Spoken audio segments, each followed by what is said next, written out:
I just like things that are different.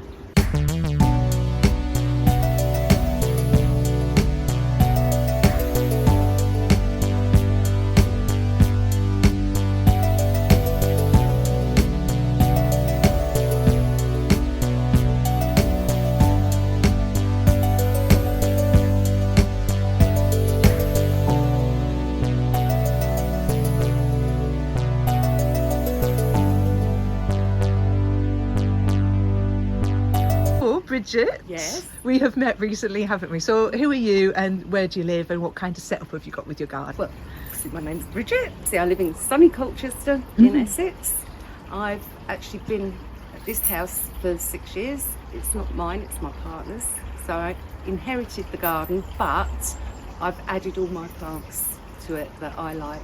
Oh, cool. Yeah. So is it fair to say it's had a character change? It has, yeah. Cool. Because there's more unusual things, more tropically vibe going on, whereas the plants that were here were mostly native pond plant things that you'd find in a marsh. She looks and sounds pained.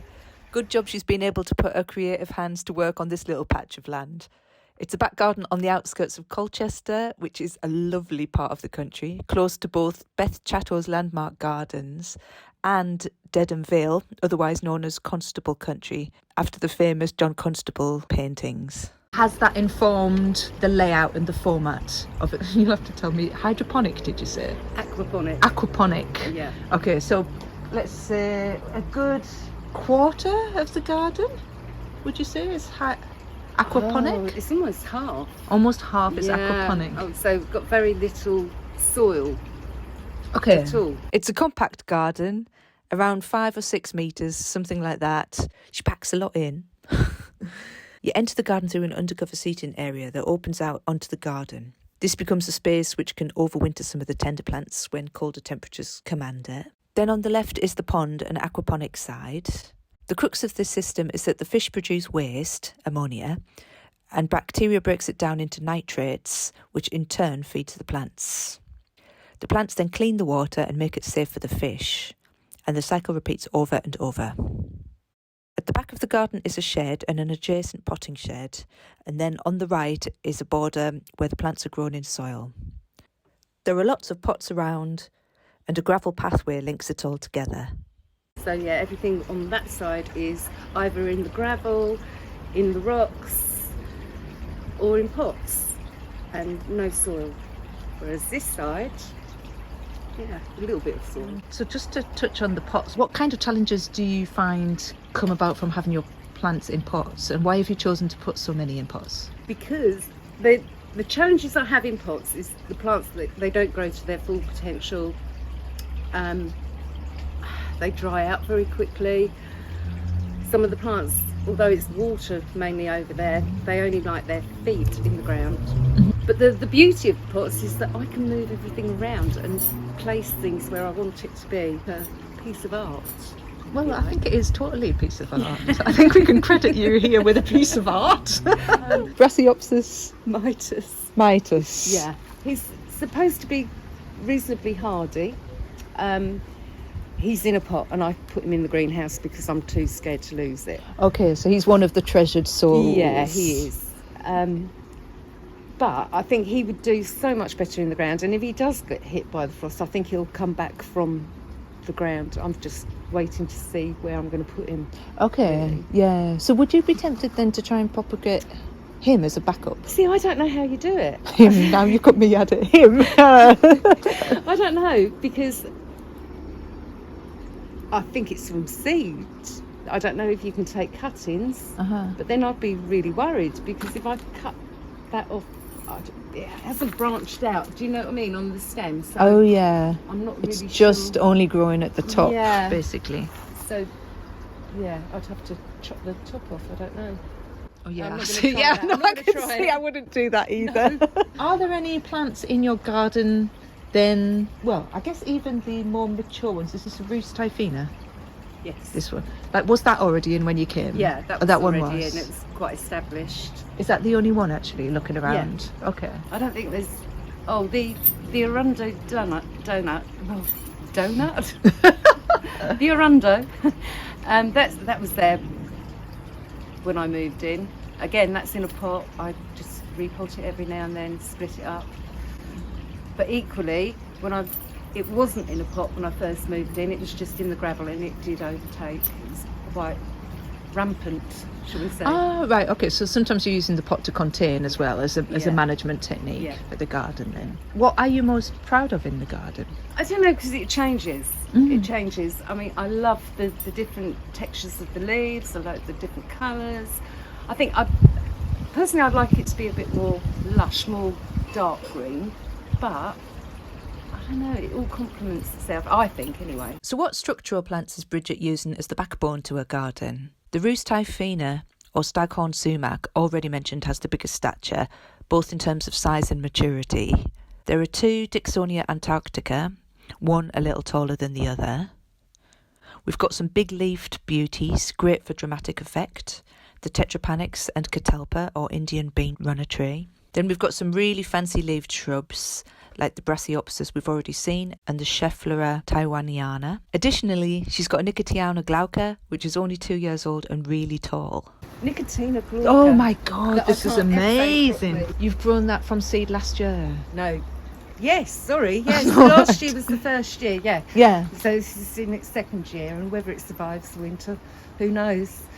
But they grow really easy from seed and put on a lot of growth in the first year, so I'm not too worried. It's amazing. It's got actually quite a thick, for Yeah. for 2 years growth. It's amazing. Nicotiana Glaa. Yeah. What got you interested in gardening then? Like, have you always been interested, or did it start at some tangible point? Well, when I was a child, I used to have to help my dad out because he was disabled.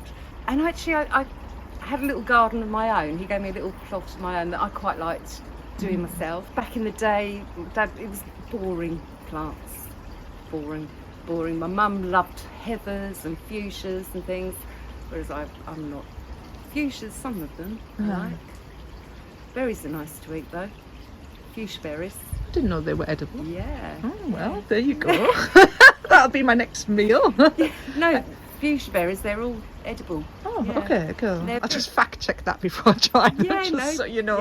Yeah, best to do that. Yeah. So then at what point did you, get interested, I suppose? Because you wouldn't do this if you weren't interested. I suppose it was when I got a house of my own with the garden. Had a very smaller than this.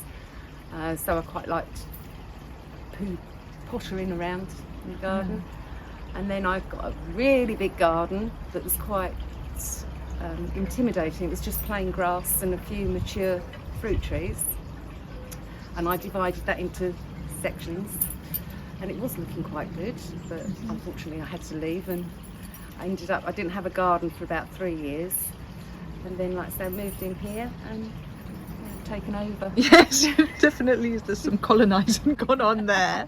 Are there some aspects of you that's relieved to only have to look after a small garden compared to a large garden? It's a lot easier to do this garden than to have a huge garden.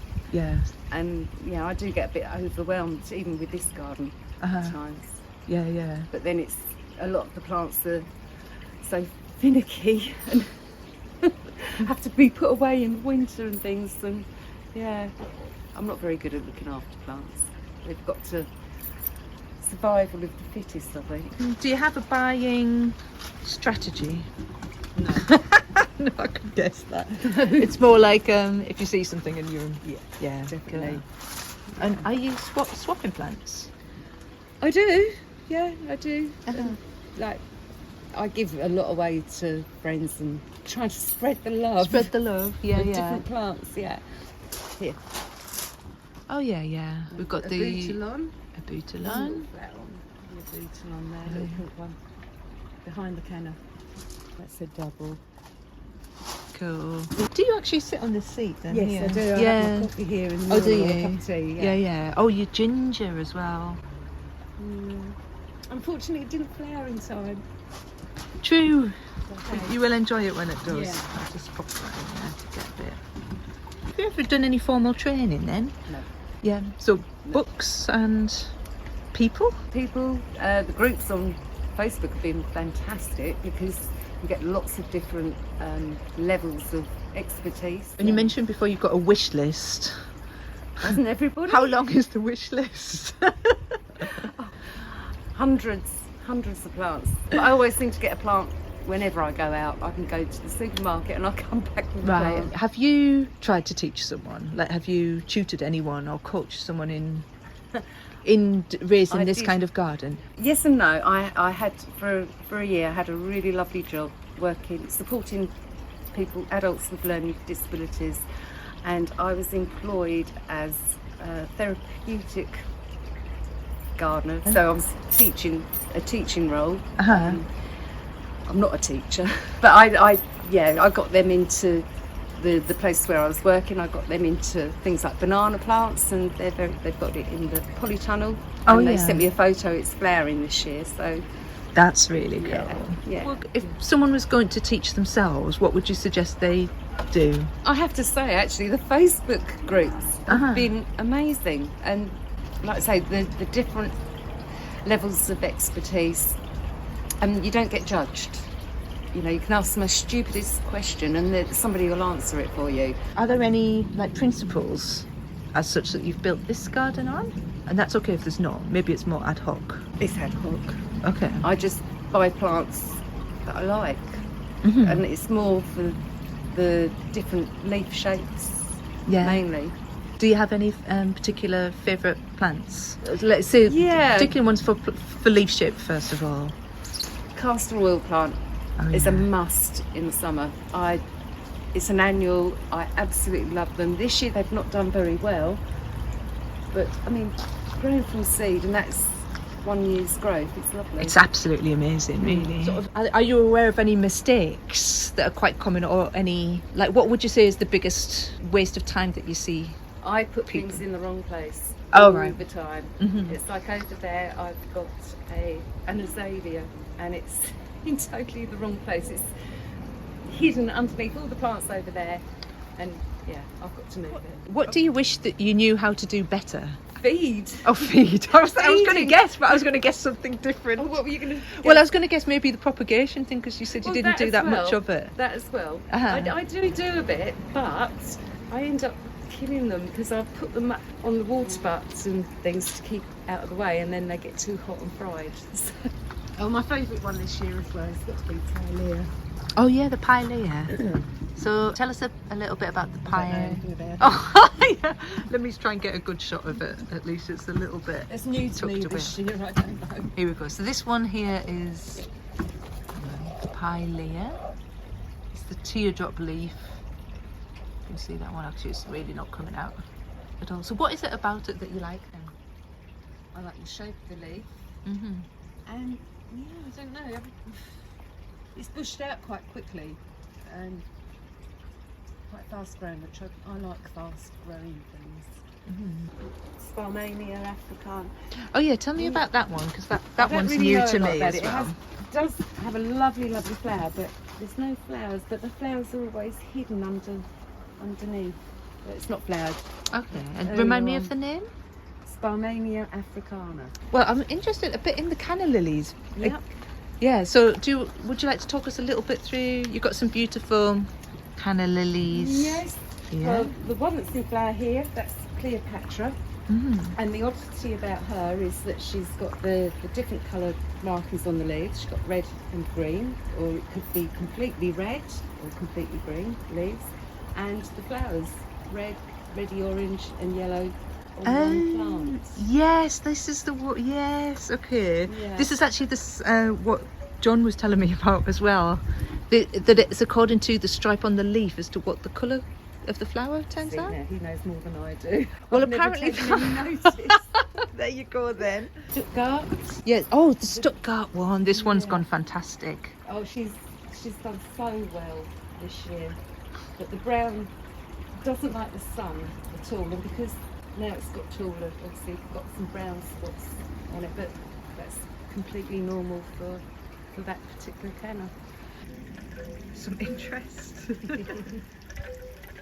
Like I say, we haven't got a filter, so the filter is the plant, the roots of the plants and the gravel, and the fish poo helps feed the plants. Oh yeah, actually, that yeah, totally makes so, sense. Yeah, I must admit, this is my I favourite love these. Abutilon. Abutilon, yeah. Yeah, she has been beautiful. I say she. You do, His name is Patrick Synge, actually. Oh, So okay, so she- it's officially a boy. It's a boy, yeah.